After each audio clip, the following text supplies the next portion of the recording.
Okay, welcome to Into the Channel podcast, primarily about women's football. I am your host, Dino DeCespedes, and as always, I am joined by my co-host, Mr. Grant Engel. What's up, man?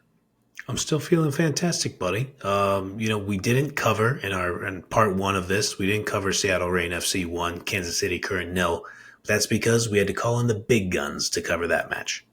Very excited about that. But yeah, very important distinction by you. I appreciate that.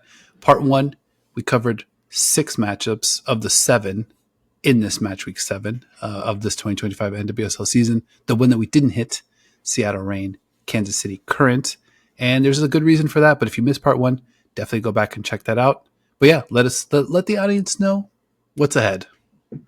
We were joined by the great ThomBomb, co-host of the Shades of Blue podcast, Let's go. the Galaxy's greatest Manchester City football podcast, co-host of The 12, the internet's greatest women's Super League podcast, and I believe as of March 28th, ThomBomb started The Current Moment, a Kansas City Current focused podcast, as he is based in lovely Kansas City, Missouri, which you could find on the Shea Butter FC podcast feed on Spotify. And you might as well just do yourself a favor and subscribe to Shea Butter FC the Shea Butter FC podcast on Spotify. One of the most hilarious and insightful podcasts in the women's football space. Yep, hard cosign from me. And look at us, just with the one podcast, just relaxing, easy street. No biggie. All right, let's get to that interview here. Okay, welcome to an Into the Channel interview special. I'm your host, Grant Engel, and I'm psyched to be joined by our guest today. He's a true champion of consuming as much football as humanly possible while doing like 10,000 other things per day. He is a journalist and one of the hosts of Shades of Blue, the Galaxy's greatest Manchester City Football Club podcast. He's also one of the hosts of The 12, the incredible Women's Super League podcast, and as of March 28th, he is the host of The Current Moment, a Kansas City Current podcast that's part of the Shea Butter FC podcast network. Joining us from the middle of the map, it is an honor and a privilege to welcome to the program, ThomBomb. Thank you so much for having me on, first of all. Of course. And that introduction makes me feel like I do a whole lot of stuff. I just show up when I'm told and just talk mad stuff all the time. Understandable, but I think as Sky and Silves have discussed on Shea Butter FC, you're also pretty famous, man. You can't run from it at this point. I have a little bit of notoriety, maybe some name recognition, something. We'll put it that way. All right. Humble is a good attribute to have to add to that introduction as well. So obviously, my good man, you're joining us from lovely Kansas City, Missouri. There was a match played on Friday night over here in the lovely Emerald City of Seattle. Yes. That finished Seattle Reign FC 1, Kansas City Current 0. It felt like a little bit of a weird one. 50-50 possession, no big chances for either side. Both teams had 3 shots, 2 shots on target, courtesy of our pals over at FOTMob. Just from your perspective, because I came into this match with like no expectations. Even before I knew Chewinga was questionable, you guys are awesome. Seattle Reign FC is on an upward trajectory, but at a different part of their path. I didn't expect this game to go this way. What did you leave the match thinking? I think my attacking takeaway from Kansas City Current is that the attack is so much more than Tim Chewinga, and I think that you see Current really missing Michelle Cooper's ability to create on the other wing. You also and even Nichelle Prince has the ability to do that as well, while also playing centrally. When you're playing essentially Haley Hopkins and Dabinia on the wings, and you're playing Bia up front, you're essentially you're not without Chewinga on the pitch, you're not creating those one-on-ones on the backside with those players, because Hopkins is not able to take advantage of that, and Dabinia just wouldn't, because Dabinia wants to play through the middle. So that I think that was what I saw as like the biggest in attack, like the biggest takeaway, like, oh wow, like they really missed Michelle Cooper and Michelle Prince a lot.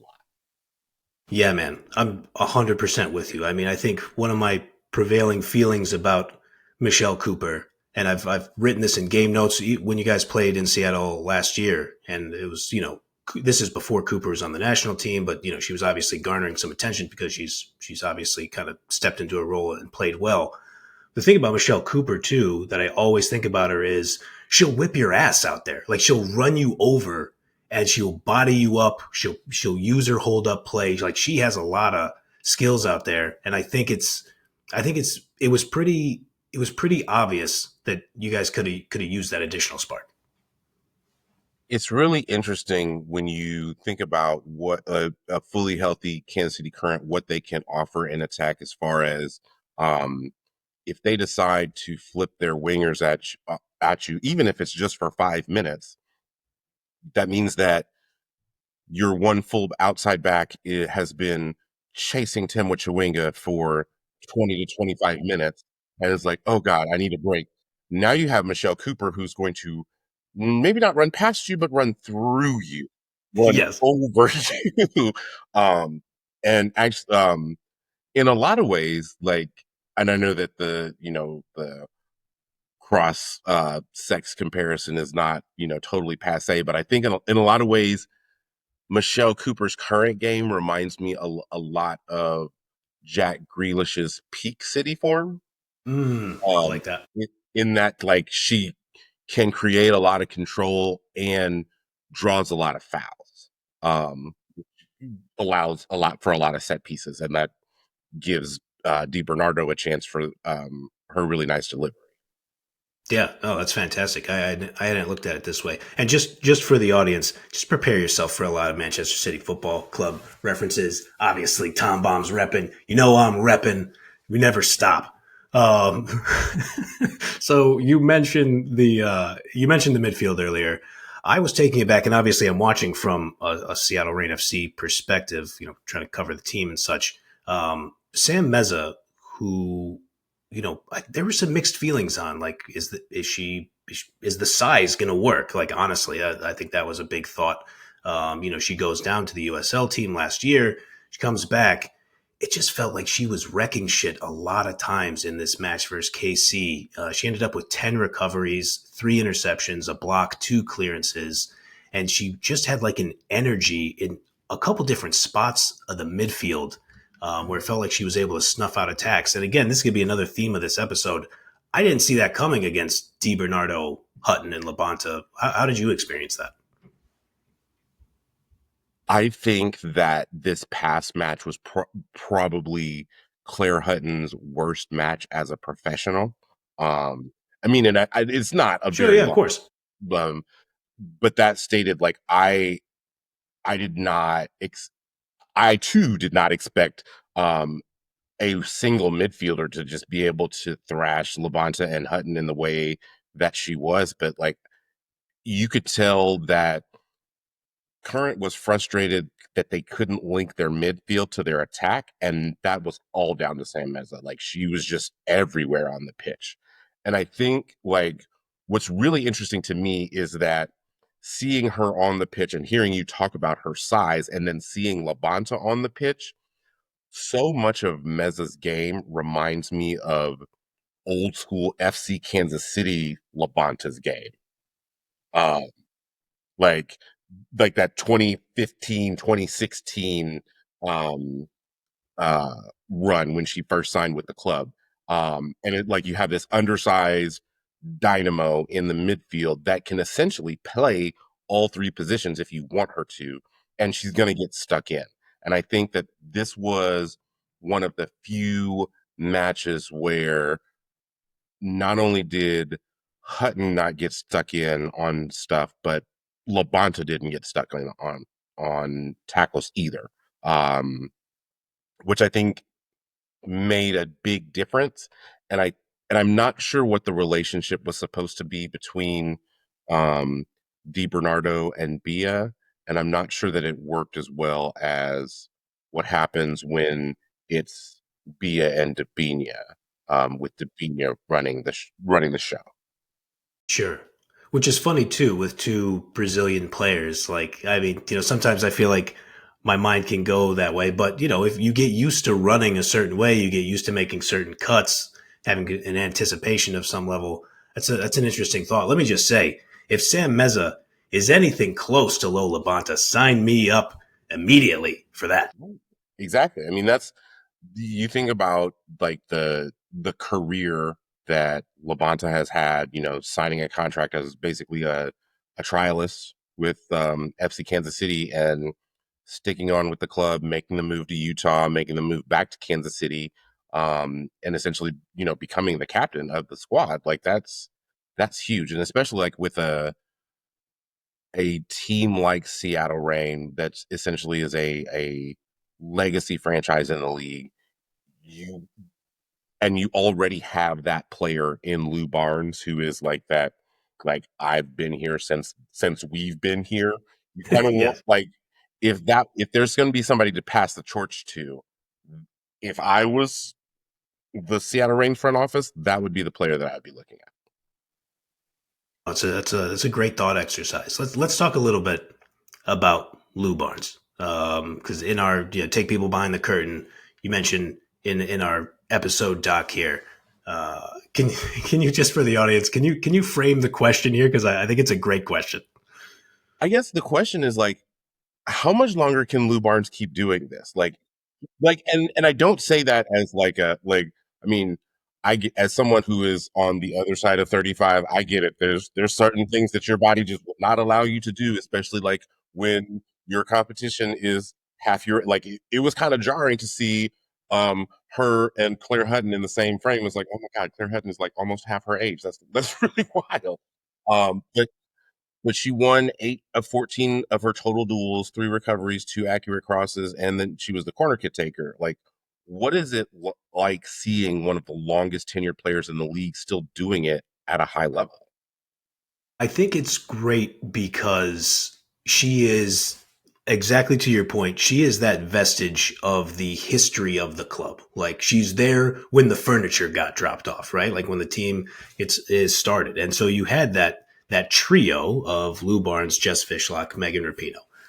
We're now in our second season post Rapinoe. Jess Fishlock obviously fighting like hell through some tough injuries, and just here's Lou Barnes every season showing up. She recently set the record or extended the record for most minutes played in the history of the league. And she's done some bouncing between left back and center back. And there were some times, and I totally get your point, like asking the question, like, how long can she keep doing this? And I know, from watching your guys' shows and, from the way we talk about things, time is just a thing that happens. It's coming for us all. And so there were moments last year when she's in the center back spot. And it was like, oh boy, I don't know how much longer this is going to last because that's just the nature of sports. But now that you have the emergence of Jordan Bugg in that center back role, Lou Barnes is back on the left hand side. You got Phoebe McClernon over on the right in a lot of situations, or sometimes they'll switch around, obviously. But it's now opened up. So Bug is doing all the cerebral, fast twitch, you know, getting in there, using her young legs to chase down defenders. And then Lou Barnes is kind of there as like, I'm an outlet. Give me the ball when I need to. And then if I got to make some plays, I can do that. And then Phoebe McClernon, and I say this with great respect, is out there to foul people and play hard nosed defense. And then also look to Lou Barnes, where sometimes it's like, I'm not too confident about this pass. I'll just give it to Lou and I should be good. So, I mean, to have her as the captain, to have her come with a level of gravitas is just something that, every club is lucky to have a player like that you can look back and be like, you think about Vinny Company for City. It's just like that's our person. That is the culture of this club. Because I think my perspective on that was like when I asked the question, I was thinking a lot about Desiree Scott, and how she was similar to the club for Kansas City, like also, playing for FC Kansas City, moving to Utah, moving back to Kansas City. But you saw that there was like, you saw that there were limitations to what she could do. Like she couldn't destroy as much as she wanted to, just because she didn't have it in her legs to do that. So the fact that like they are the same age, and yes, they're playing different positions, obviously, but that that same type of player essentially with that gravitas within the league, but still being able to play, on schedule, night in, night out. Like that's really impressive to me. Yeah, it feels like it does a lot for any side. You referenced Claire Hutton. Dino's out here being the dad of the year per usual, so he can't join us. But Dino, as it feels like to me, and obviously, we do a show together, but he was as early on Claire Hutton as it felt like anybody could be. Like, and not to take away from my guy, but it's not exactly a mind blowing take that she's good. You could pretty much see it right away. Um, I I'm just endlessly curious, man, because she played, and I know she didn't have a great one against Seattle this past match, but I just love that she plays with a lot of sauce, back heels, spin moves. Like she has a flair to her game that I just love. So I think yes, that's absolutely true. And I think what's even more impressive is that like she came into this league ready to be a professional. Like there wasn't any adjustment from like being, like playing at the youth levels and then just jumping into, the top level of the pyramid in this country. And like you think about like who how many people like that, you know, as we discussed, I'm on the other side of 35, so I know like I know when younger people come in, like I'm not necessarily expecting the world from them, but for her to comport herself with a level of professionalism that most 18-year-olds are not in their first job, regardless of what they're doing, that to me was like the first step was like, oh, she she's real good. Oh, okay. Like because you kind of expect like okay, like if she's coming out the gate like starting the first 5 games, like okay, there's going to be a drop off at some point. It's like, and I never really thought that there was a drop off, and I this is going to probably ruffle some feathers when I say it. For someone who has been accused of running midfielders into the ground, I Hmm. think I think that Vlatko has done a very good job of managing her minutes and making sure that she is not overexposed or overplayed. I think that adding a player like Rocky Rodriguez to the squad was probably one of the smartest pickups that Current had. Because I think the guys that expected own goals when I talked to them earlier in the season at the preview, we were talking about just the age of their midfield and how Claire Hutton is the lone person outside of on the other side on the underside of 30. Uh, that matters, and like just being able to protect her, making sure that she's not overexposed, not overplayed, and knowing that she's going to get a lot of minutes with the national team, whether that be the senior national team or the U20 national team, like just making sure that she's in a good spot. Yeah, I hear you, man. I mean, it's such a great point because you could have a young, super talented player come into a roster and play with that style, and then the grind of being a professional wears a lot of people down, and that's totally fine. Like that's to be expected. But the fact that she comes in immediately displays that mindset. I mean, you have to think. I mean, you mentioned Meza on Seattle Rain side. It I think it would be a crazy opinion to hold if people weren't looking at Hutton as this is a franchise cornerstone at least for the next decade. Absolutely. Like you look at this and you're like, okay, this is the piece that like this has to stay. Like if you're regardless of what Kansas City Current does this like what the results of this season are, you know that eventually that within the next 1 to 2 seasons that there are going to be players that you're going to move on from just based off of age. Like I know that Dabinia extended recently, but like I think DiBernardo is going to be out of contract here soon. Labonte is going to be out of contract soon. Uh, I think B is going to be out of contract relatively soon. So like the, knowing that you have that piece along your spine, like that's going to like cover your center backs who have done a really good, like for the most part, outside of like, I don't know, 2, 3 matches that they've been together, like, um, that's huge. That's like that's invaluable. And you know that that's someone that you're going to want to build your squad around. Yeah, I just continue to be impressed with her on a lot of different facets. You raise an interesting question here, or at least a thought for me. So you mentioned, you brought back a ton of players. I forget what the exact numbers were, but you brought back almost the vast majority of minutes from last year back into this squad.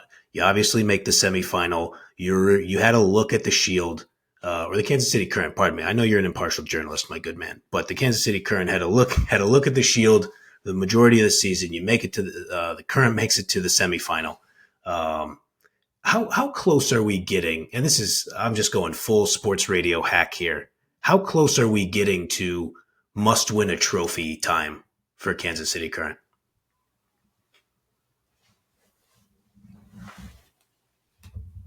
I think that based off of last season's result and the way like you can, I mean, honestly, it's not even the like I think it was like 4 points separated second and fourth. So you can point to like 3 matches that um they're like, oh, and they're not all losses. Some of them are draws. Like that 3-3 draw against Louisville at home, the 2-2 draw against Chicago at home. Um, those are 4 points that you dropped at home. Um, and again, you cannot lose at home up a player for 45 minutes. You just cannot do that. Like I don't care if it is against the eventual Shield winning and Cup winning team. You can't do that if you want to win a championship. Um, I think the water is always going to be a little bit hot just because of the way that Vlatko's tenure with the national team ended. Uh, so I think that there are like within the league, there is already that feeling. But I think that from the inside, from the fan perspective, um, they're a little bit more willing to give him some patience and grace.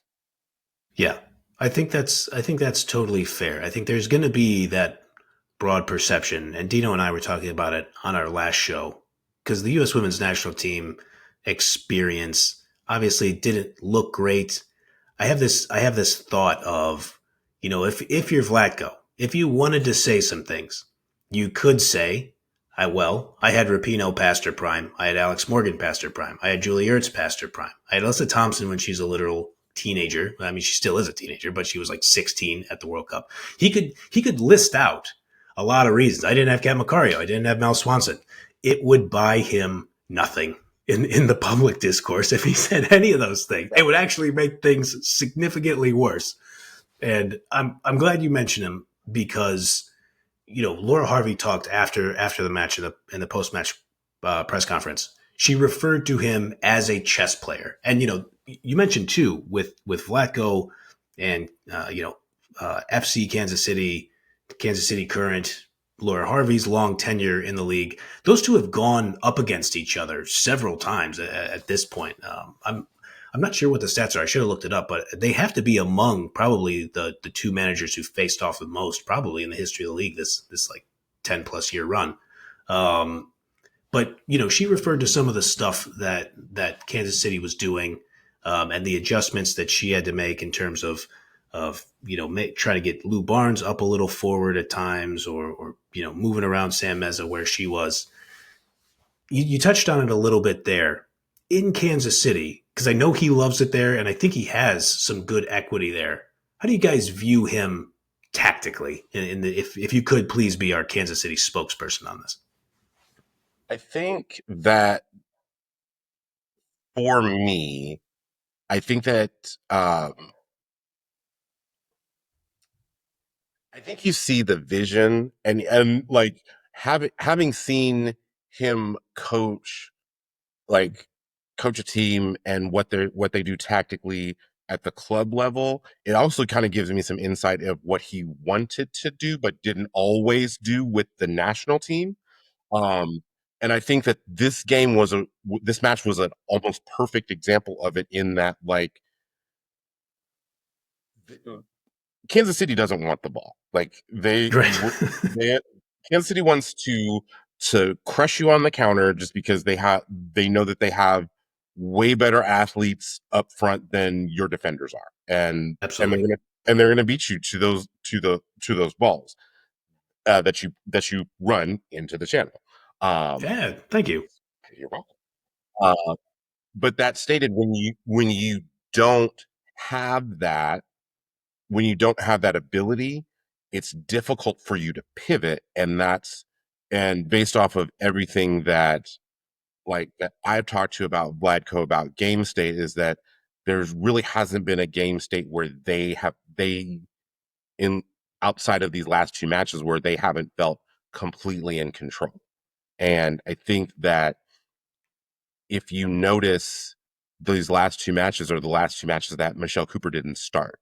And not only do you Hmm. not have Michelle Cooper, but you don't have Nichelle Prince either. So you're taking one of those high level athletes that you have out. Um, and like I guess, and then let me then throw this back to you because was there something specific that Laura Harvey did tactically or with personnel that kind of surprised you in this match? Because Vladko's choice of outside backs like shocked me. I thought that uh, I was, and I guess that you give Wheeler and Rodriguez a little bit of a rest, and you don't give them the start. But even though they both ended up making it onto the pitch, um, just with the travel, that stated like, and I get putting Flora Martellaccio as an outside back kind of makes sense because like she played in a similar role to what Izzy Rodriguez does, where she pushes up higher on the left side, and then you have the three defenders basically play as a back three when they possess the ball. But I think she was supposed to be the outlet and cutting inside more on the left hand side, but there was no winger on that left side to keep the width. Like Hopkins wasn't staying wide enough to keep the width for um, Martellaccio to cut inside and be dynamic towards the center of the park. Yeah, and I mean I think that's a great point. I would say the couple things that jumped out to me, and maybe it's largely a function of the personnel, but when Harvey has the youngster Maddie Darlene out there on the left, and then the vet Anna Maria Crnogorcevic out on the right, both of those players do have the ability to cut in and try and start dragging players inside of the pitch. So I thought that worked out pretty well, but also there are a lot of spots where pardon me, where Darlene has to get back on defense. Trying to contend with your guys forwards, even minus Chewinga. And so I think that's always, and it seems like Darlene is a very willing defender, which is I think a good sign for her prospects. I think the biggest thing that jumped out to me is so you guys sub on Rodriguez at 61, Chewinga at 62, and Harvey doesn't make a move. And I'm just kind of like glancing around the press box, like, okay, Madison Curry's on the bench. The MVP's coming onto the field. This things could get real hectic this last half hour, and they started to like Kansas City really started to kind of build on the attack. And then when Vlatko makes the triple sub in the 75th minute, he brings on Wheeler, Rocky Rodriguez, and Mary Long in the 75th. Then you see Curry, McCammon, and Shea Holmes, three defensive-minded substitutions come on in the 79th. I just really like when a manager can kind of look at their squad, look at the way they're playing, and say, not ready for subs yet. Don't need subs yet. I know Pep has taken some shit for that in the past in some important matches, but then he gets in the press conference and he goes, I like the way we were playing. And so it's just like, Harvey kind of approached it the same way of just like, hey, if I like what they're doing out there, why would I be taking players off the field? There's nothing that will make Charlie more upset than not making this. You know? um, but I did find that interesting. And I thought that like the lack of winger depth showed itself in this match. Like, not only are you like playing Dabinia on the wing, you're playing um, Haley Hopkins, but then when you sub your wings, you're bringing in Ellie Wheeler, who is essentially a fullback, but like it has the ability to get forward. And then, I mean, we talked about KC Current having the first official stadium in the world for women's soccer. They have the league's first nepo baby, and you bring in the league's first nepo baby, and it wasn't there. Like it there's a drop off. Like um and I think that until that drop off can be addressed with getting back to health or um addressing it in the summer window, it's gonna be there's gonna be some rough patches for Kansas City Current until they are able to get that right. Sure. You tee me up perfectly for this. You've been very generous with your time. I appreciate it. I got a couple things I want to hit. We can get you out of here on those things. This is two losses in a row. The loss to North Carolina Courage is a wild one, obviously. This one feels unexpected. I bemoan the quote unquote panic meter because I always say, like, people frame questions like, is now a good time to panic? And my position is it's never a good time to panic because you make bad decisions when you do that. On your If we had a level of concern, 1 to 10, where would you land on this run of form? Or even maybe thinking about Chewinga's health. I know injury information is hard to come by in this league and really women's football in general. Yeah. But if you had to think about a 1 to 10, what level of concern are you looking at right now in terms of like getting to where this team getting to its ceiling? Okay. So if my concern level for the Shield, if you would have asked me that Friday night, I would have said 12. But Okay. based off of what Orlando was able to do against or excuse me, Portland was able to do Orlando, I'm gonna knock that down to an 8. As far as playoff positioning goes, I think the biggest thing is to make sure that you're in second. Um, you don't have to you don't have to come in first. You just have to come in second so that you make sure that you're those two playoff matches, you're playing those at CPKC Stadium and you're not going on the road. I would say that my panic meter for that is a 5. I think that last week for Kansas City and this week for Orlando has kind of proved that like every top team in this league has a team that is maybe not quite at their level that just has their number. Um, North Carolina is that team at in Cary, North Carolina for Kansas City Current. I think that Portland Thorns at Providence Park is that team for Orlando.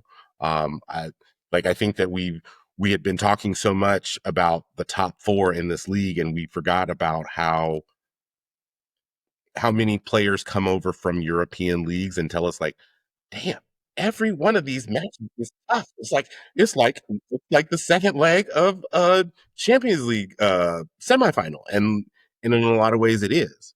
So I think that we number one need to keep that in mind. Like the margin for like between the teams is not as large as we think, and it's definitely not as large as it is in other leagues in the world. Um, and uh, this team still can get what they want. It's just going to be a matter of injuries. I think that lower leg injury for Michelle Cooper is super ominous and scary. I think if you can get Nichelle Prince back um, sooner rather than later, it will be helpful. Yeah.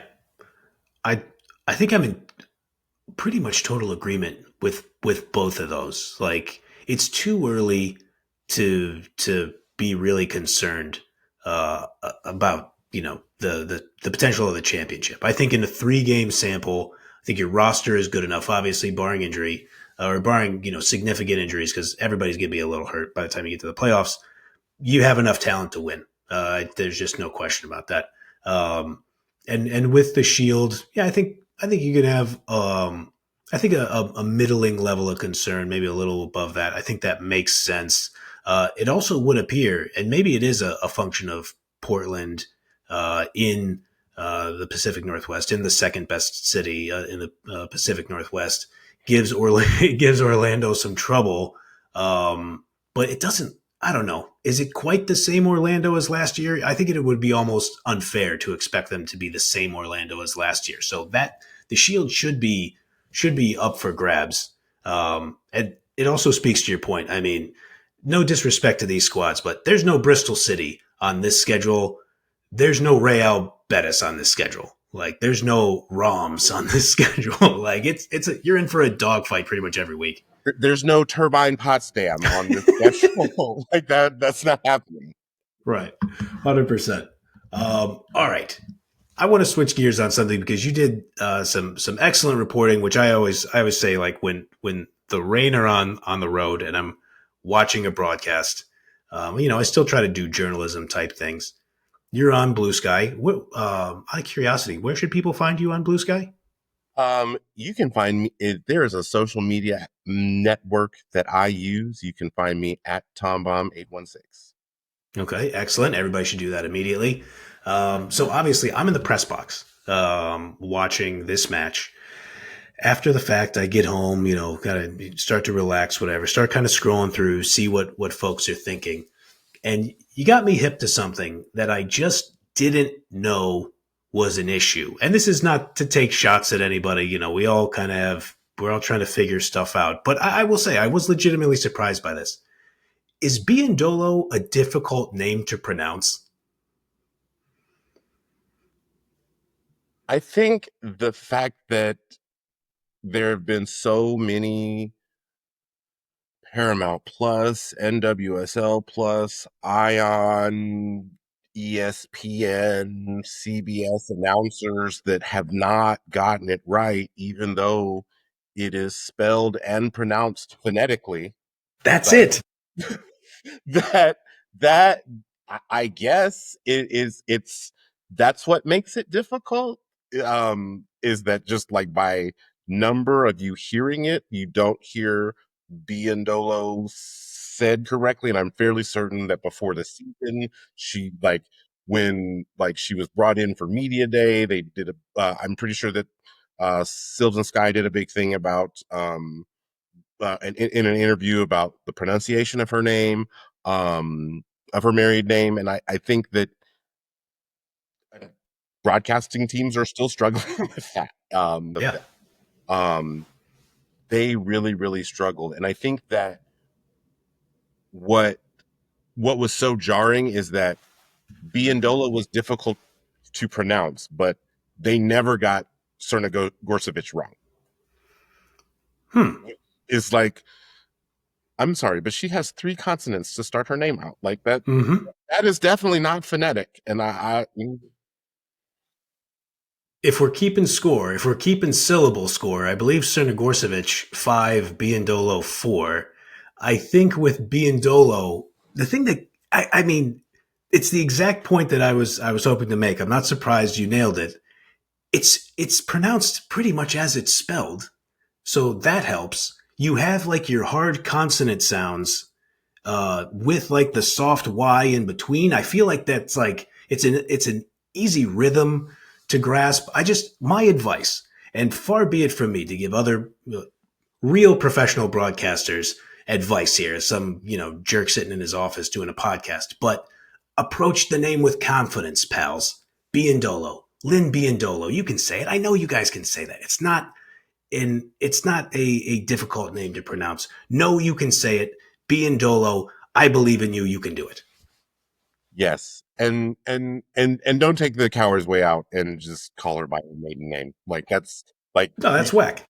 she changed her name for a reason. Right? So Yeah, don't that's do that. that's part of the game. And I would actually, if I could, I don't know how bold of a take this is. I would argue Biondolo not that much more difficult to pronounce than Williams. I just don't think it's that difficult of a name to say. It's not. It's not like, and I guess my other thing is too. This is the league's all-time leading goal scorer. Like Mm-hmm. she just extended her record in this match. Like we need to be speaking her name with respect. Yes, I think that's fair. All right, I appreciate you talking that out with me. I thought it was funny. There's a lot of good stuff. The great Sophie Lawson I saw replied to one of your Blue Skies with a great quote of I can't remember the actress's name. Uzumaki Adobo. There we Yes. go. Thank you. And saying if people can say Dostoevsky or Tchaikovsky, then they can pronounce any name. So let's go. Yes. Correct. That is absolutely correct. All right. Again, you've been incredibly gracious with your time. Is there anything else in the league that you would at least you want to get off your chest before you call it a night? I don't know what was going on at Audi Field other than some drugs. Just some drugs. First of all, any match where Esme Morgan, and we know of Esme Morgan, any match that she scores 2 goals, you have to question like what is happening. That like and any match where a sister assists another sister for a for a for a goal.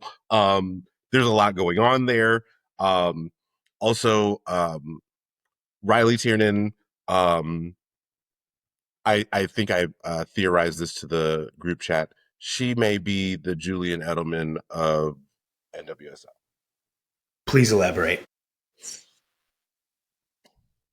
Trialist, gritty, um, all those, all those, all those, all those adjectives that we use for white athletes in any Mm-hmm. sport. Coach on the field, Correct. All of those. But she has deceptively fast. correct. Sorry. It's like, she has all of those. Um, but, and she knows how to play with another player that she automatically recognizes is above her level in Alyssa Thompson. Like, I think if Alyssa Thompson ever decides that she is going to leave Angel City, Riley Tiernan is probably going to be like, so where are we going? Not where are you go? Where are we going? Yeah.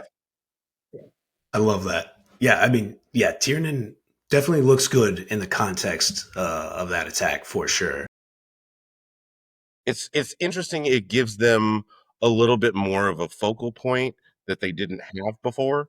Um, also, shout out to Sam Laity for actually remembering that Kristen Press was on his bench. Wow, I know. who knew?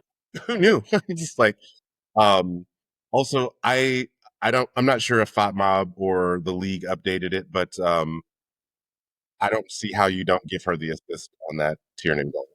Um, I didn't know an assist was not notched. Yeah, it's got to be. I mean, we have an ITC personal record book, so I mean, that's if whether the league figures this out or not, that has to be an assist in the that has ITC to be record an, book.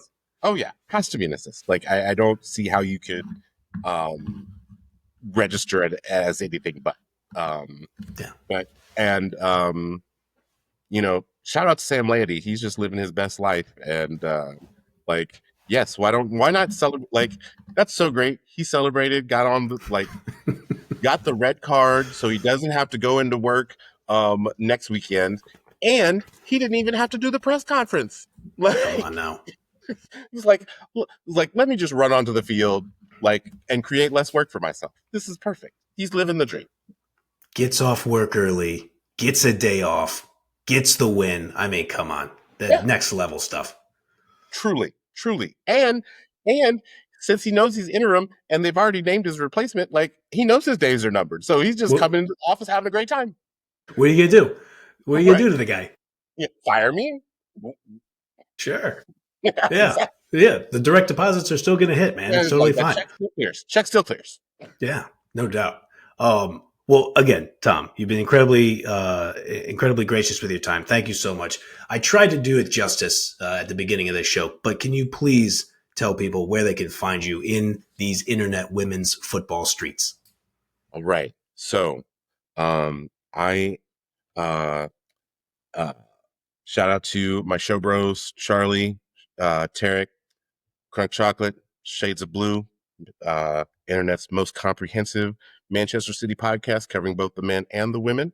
Shout out to my show friends Mark, Treb Tracy, and Deep D on the 12, where we talk about the Women's Super League. Lots of fun there. And so grateful to Sylv, Sky, and Ebony for giving me the opportunity for the current moment, where we talk about all things, where we keep you current on all things Kansas City current. That's what I'm talking about. And let me just say, I just want to make sure I throw this in before you depart. And all three of those shows, absolute must listens.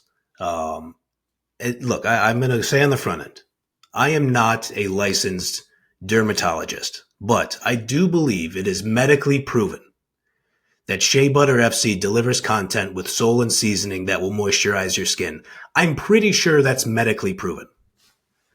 I totally believe that. Also, that like they can't keep enough shirts in stock. Those don't play out the back shirts are Amazing. flying off of the shelf. I'm talking about. So NWSL managers, please continue to play out of the back so that your teams can make errors and they can sell more shirts. Absolutely. Let's run the numbers up. Tom, again, thank you so much for joining us for this interview special. We will keep it locked to your coverage throughout the year and hope to have you back sometime soon. Thanks again for joining us, man. Thank you so much for having me, Grant. I had a great time. You too, buddy. See you later. Let's go. Great stuff. Oh my gosh. Yeah. Anything else? Any cappers on that? I just think that, Tom and I talked about it. It was a surprising result. Even, a team gets a win at home. It shouldn't be that surprising, but Kansas City looked like world beaters at times. They're on this like weird 2-match skid, but like Tom said, like there's no need to panic. You can have your thoughts about where you're going to land in the Shield race, but as long as Chewinga's injury is not too serious, you have to feel really good as a KC fan going into a 3-match tournament to try to win the NWSL championship. I don't think that changes. Yeah, and I think you think about, you guys talked about like who was missing on this day, and I think it's easy to kind of see that this isn't the KC current. This isn't the best of the current that we're going to see this season. On the heels of this one, though, I did want to hit one last point before we get out of here. Sure. So I caught wind of a little interaction that you had with Coach Laura Harvey at the post-game presser, and I want to go to that sound here. Sure. All right, we'll take Grant in the back. So, Laura, you mentioned Heidema played well tonight. Obviously, the header leads to the goal. It was the right play to play it back in. Is it just a matter of health, or what are you seeing from her? Because she's looked better this entire season so far compared to last year. Honestly, I think I have to credit you guys a little bit for it. You've given her a bit of stick, and I think she's responding. And I'm not saying it's anyone in this room, but I just think the media have given her a little bit of stick, And I think she's come out with a little bit between her teeth to want to prove. And I was actually talking to Vlatko before the game, and we were talking about like the age of our team. And I said, Jordan Heitmer, 23, and he was like, "Whoa, she's still only 23," And you do forget that with her, that she's obviously been around a long time, but in being a professional, but she's still super young. And I think she's come out this season. She's taken on a leadership role in the team. She set the stall out with us as staff the moment she walked back through the door to say, I want to score goals. I want to assist. I want you to help me to be better at those things. And we were like, game on, let's go. So I give her all the credit, but I think she's had a little bit between her teeth to prove what she believes and what we believe she's got in there. And I'm just so happy for her. I've got a lot of time for Jordan. She works really, really hard. And she did again tonight. I thought her defensive effort tonight was exceptional. And, you know, she gets a little bit of a reward with an assist. Okay. So, 2 questions. Mr. Grant Angle, what did Laura Harvey mean by that? And my second question is, why was it you that she was talking about when she was referring to the media putting... Okay. All right.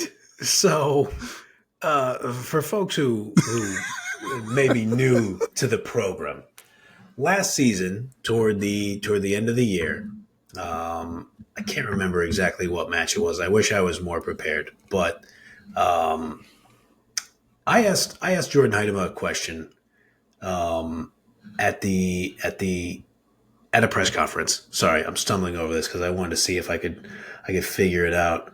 I was saying it might have been the home loss to Angel City, maybe. But basically, I had asked Heidema about her production over the course of the 2024 season.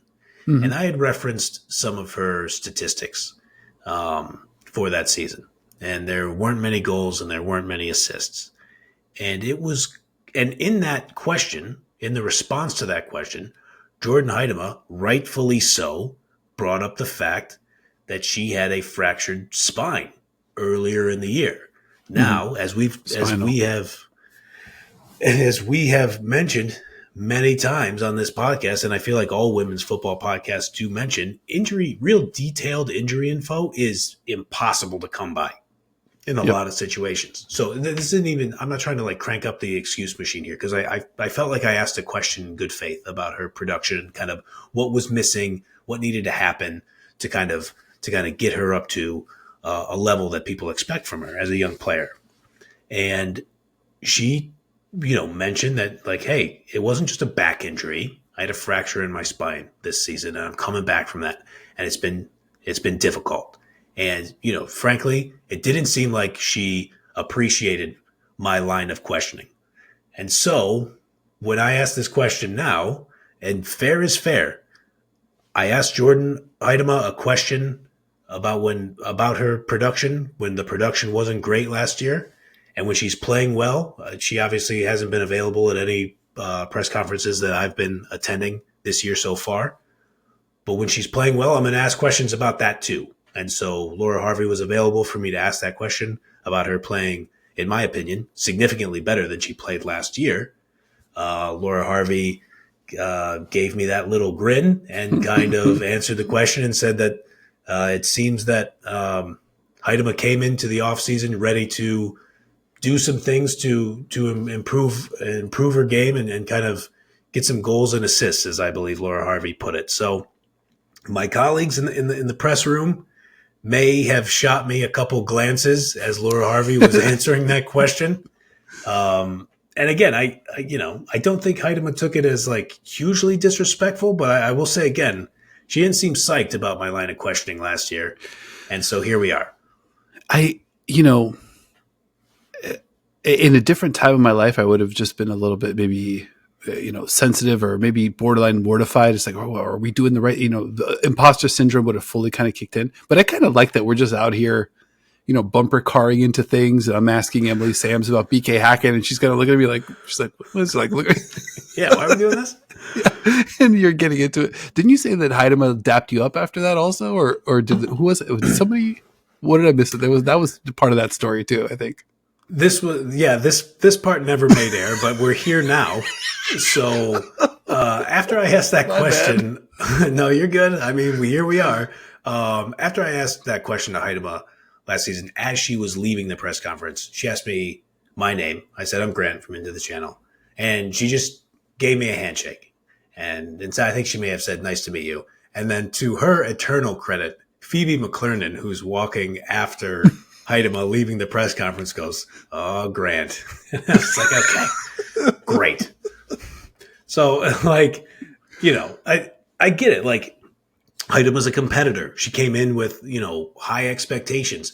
Harvey talked about it later in her conference, or I think she said it in that answer, that Heidema's only 23. So there's still Right. a lot of development to be had. So when some dude at a press conference wearing a backwards hat asks like, hey, you've only scored 3 goals and had 1 assist this season, and again, I felt like I asked the question respectfully and in good faith, but she's a professional athlete. She probably didn't, or she very clearly didn't appreciate the line of questioning. And so she asked me what my name was and gave me the handshake. And I was like, okay, I didn't expect that, but that's part of the game. Like we're here to ask questions and get information. and I think, whatever happens is obviously I have to take credit for some of her improvement then. Isn't that how the game works? No. Yeah, No. you guys are a real team effort. You guys. Yeah. Thank goodness for me. I think it's. I kind of like that we are coming into this, not necessarily doing the same things that other journal. And I think we kind of feel it when we're in the building or in the press conference or in the press box.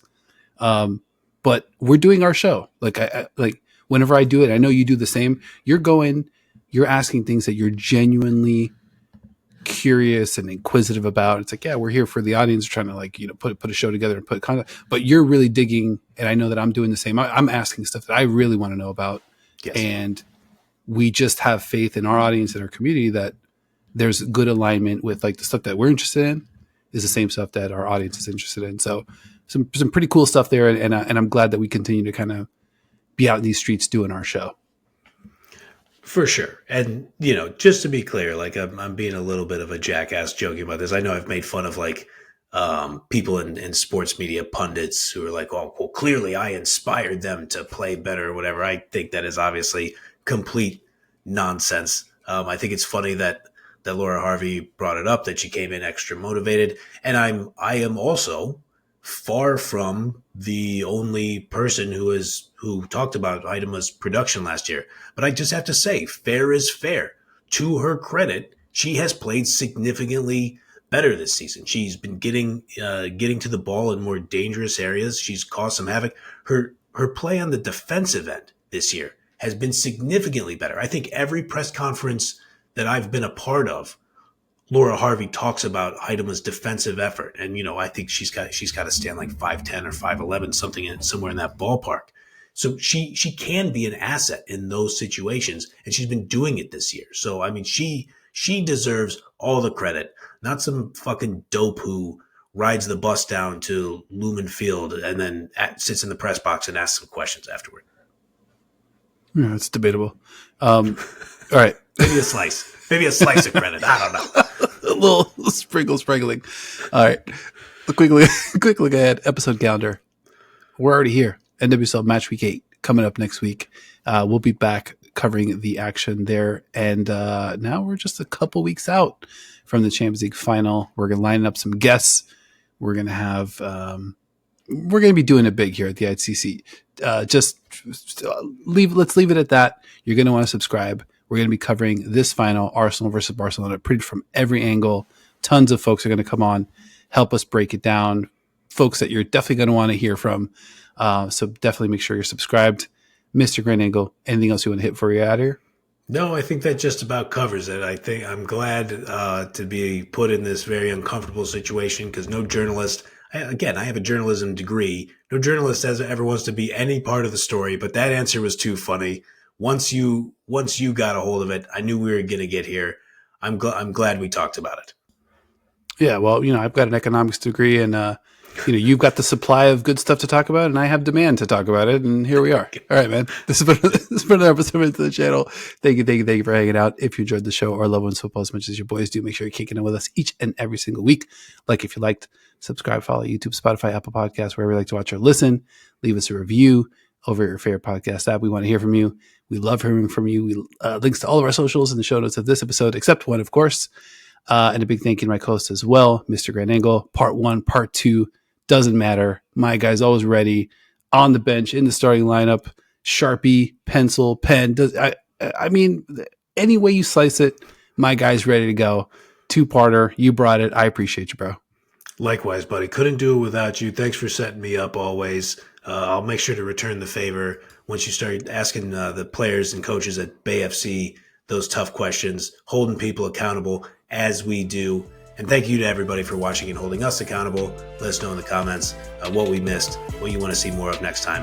And we will see you all next time.